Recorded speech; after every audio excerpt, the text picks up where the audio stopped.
Today we're going to do two different things. First of all, we're going to go over, I'm fairly confident that there's going to be research methods questions on the free response question. They just put out, College Board put out a practice, what they call the practice FRQ. One of the questions was an already released FRQ, but the other question had to do with research methods. I already thought research methods was going to be on it, but they just put out an official practice and it had research methods on it. There's one part of research methods which we did not really go over, and so I definitely want to go over that. I'll probably kind of go over research methods-y stuff every day from now on. By the way, this is the last day that seniors have in this class, so juniors, you'll keep going for another week. Hopefully everyone will keep going for another week because we still have another week before we take the AP exam. So to begin with, we already went over a lot of research methods stuff. I'll just talk for a couple minutes on research methods, and then we're going to go over what we're going to be doing today, which is grading someone else's free response question, not from this class, the official responses that we get. Okay, so research methods, there are a few things we didn't talk about. One is, it's basically these 5 things I have here on this notepad. Informed consent, it's things that are very important and they're likely to ask questions about regarding your research experiments. So we talked about a lot of statistics stuff, what significance means, what random assignment, what a confound is, all that. Informed consent, just basically it's really good. It's actually more than good, it's necessary. So you have to have your subjects for your experiment have informed consent. So they need to know enough about your experiment that they have the ability to say no to your experiment. They need to have informed consent. They need to sign a thing that says, I'm cool with doing your experiment. If it doesn't have that, it's not good enough, at least in the United States in this decade or half of the century, really. Back a long time ago, you could do a lot of like unethical things without informed consent, not so much in the last lots of years. So informed consent, they need to sign something that says, I'm cool with doing this experiment. This is what the experiment's going to be. Let's skip to number 4, deception, which kind of is about informed consent. There's a lot of experiments you're going to have to use deception. Even stupid little things like when we did our experiment in class and you said the experiment was about doing this, but it was actually about something different. Like the modeling experiment where you had someone go up to you and say, how many service hours do you have? How are you liking McGinnis? Whatever. Then that person walks away and the next person comes up and asks questions about the first person. There's a teeny bit of deception there because the subject in that experiment thinks that the experiment is about the questions that they're being asked, but actually it's about their perception of the person asking the questions. That's pretty minor deception, so not much of an ethical concern, but it's still deception. And the principle with deception is basically don't do it unless it's necessary for the experiment. In that case, it was necessary for the experiment. We don't really ever do informed consent because I don't allow experiments that have ethical concerns that would necessitate informed consent. But even in college, for literally anything you did, you'd have informed consent. So don't do deception unless it's important to the experiment, and then proceed cautiously.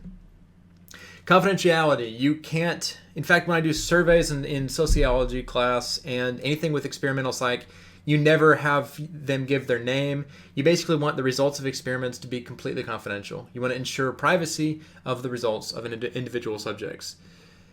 Every experiment needs to have a debrief, which we don't do in this class. We probably maybe should, I don't know. But in a proper experiment, you would have a debrief at the end. So after they did the Stroop experiment, or after they did the modeling thing, or after they did the whatever, listening to music versus not listening to music, you'd have to get them back and say, this is what the experiment was about.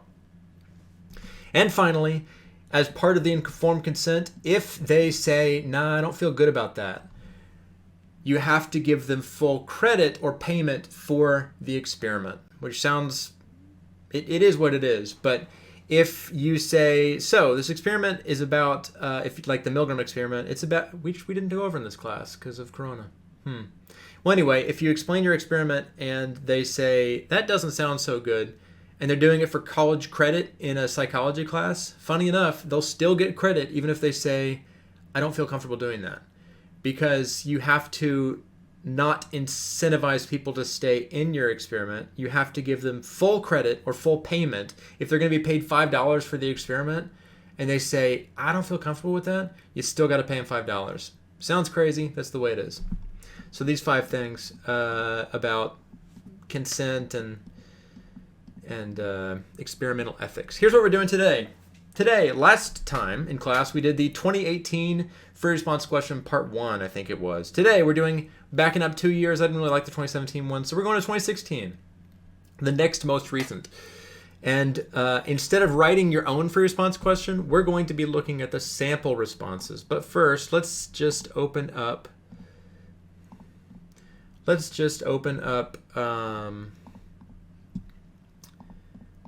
the free response question itself. So the free response question, I think I might have used this. Well, I don't know. I may or may not have used this before. I use this one all the time in class, but I might not have used it this year.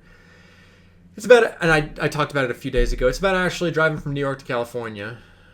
And then it says, how do these 4 things help her, and how do these 3 things hurt her in her drive from New York to California? So there's 7 parts there. Then in the next one, it talks about Danny learning capital cities, and same thing, help and hurt, with another 7 terms.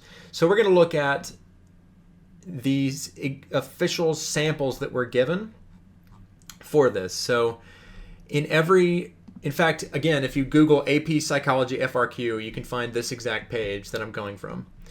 But in every single years of FRQ, they give you 3 sample responses. And it's always the first sample response is really good. It either gets all of them correct or misses 1. The second one gets like half of them correct. And the third one always only gets like 1 or 2 correct. So it goes best, medium, and worst.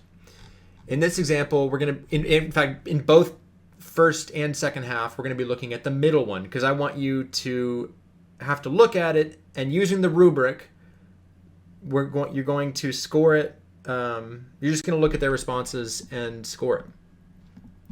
And then I have like an answer key of which points they actually got right. So it's a little bit of an honor system thing today. But this is the A, which we're not doing. But I want you to see a few features also. In the A, which is just the code name for the first person that got a whole bunch of stuff. See, they divided it into paragraphs where like the key word is the first word in each paragraph. That's fantastic. So motor neurons, bam, paragraph 1. Retinal disparity, bam, paragraph 2. Heuristics, bam, paragraph 3. Very easy to see. Procedural memory, circadian rhythm, fantastic. Very well organized. Regardless of whether they got it or not, it's well organized. This is the one we're going to be looking at.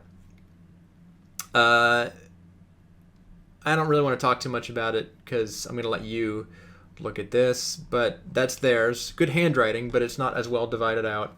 And then the third one, good handwriting in the worst one, but it's just one enormous block. So, and pretty short also for all 7 points. That's all they wrote.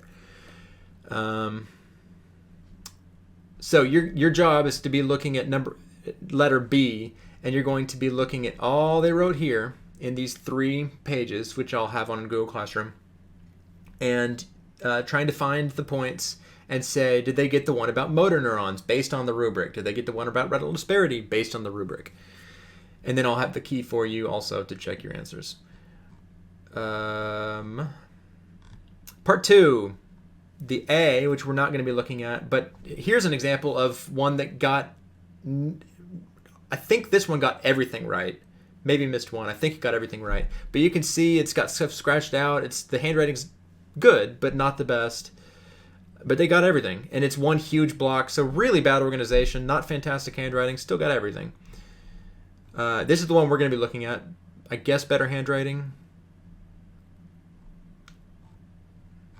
And then the third one is fine also, but still one giant block. So I'm going to be linking letter B for each of these. Your job is to go, and I will also link the scoring guidelines, is to look at the B, which is this one. So you'll start with B and motor neurons, blah, blah, blah, blah, blah. So this right here is motor neurons. First, motor neurons are what help Ashley, blah, blah, blah, all the way to retinal disparity. And then you go to the scoring guidelines, and let's see, motor neurons. Students must, and then this is the grading rubric for motor neurons, this teeny little section here. Students must depict motor neurons enabling Ashley's movement in the context of driving a car. Score things like Ashley's motor neurons allow her to press the gas pedal in her car. Seems fairly simple to get. Do not score motor neurons help her drive the car, because it doesn't indicate how it's helping you drive the car. Presumably, if it said motor neurons help her drive the car by moving her foot muscles down on the gas pedal, then she would have gotten it, but that's not good enough. So it kind of gives you examples and notes and things not to score. That's what we're doing today. So that's it. So turn that in, and that will be the assignment for today. We're just going to keep hammering on free response questions and maybe doing a little bit of research methods review, but that's it for today.